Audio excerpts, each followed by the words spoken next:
Hello guys, সবাই কেমন আছো? অনেক দিন পর এক অনুষ্ঠান বাড়ির খাওয়া দাওয়া নিয়ে চলে এলাম। ছাতা হাতে পৌঁছে গিয়েছিলাম, বসে পড়লাম। মেনু কার্ডটা একটু পজ করে দেখে নিও। এই দেখো, জলের বোতল দিয়ে দিয়েছে, এখানে পড়ে গেল পাতা, টিস্যুও দিয়ে দিয়েছে। এই দেখো, এখানে স্যালাড দিয়ে দিয়েছে। চলে এলো দই বড়া। দই বড়াটা খেতে হয়েছিল অসাধারণ। এবার চলে এলো গরম গরম নরম নরম নান, তার সাথে চানা মশলা। এই দেখো, নানটা দারুণ সফট হয়েছিল। আমি একটু ছিঁড়ে তোমাদেরকে দেখাচ্ছি। খেতে ছিল দুর্দান্ত। এবার চলে এলো লেমন রাইস, আর তার সাথে ছিল মিক্স ভেজ। মিক্স ভেজ দিয়ে আমি লেমন রাইসটা খেলাম।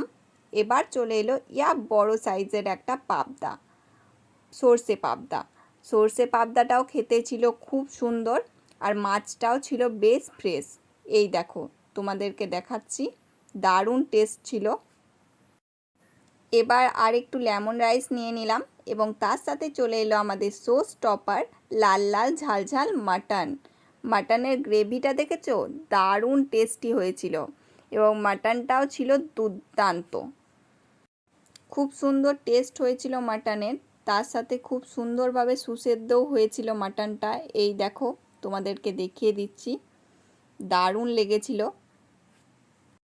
এটা খাওয়ার পর চলে এলো চাটনি, এবং তার সাথে দিয়ে দিয়েছিল গরম গরম পাঁপড় ভাজা। চাটনির সাথে পাঁপড় ভাজার কম্বিনেশনটা আমার খুবই পছন্দের। এরপর চলে এলো ভাপা সন্দেশ ও রসগোল্লা।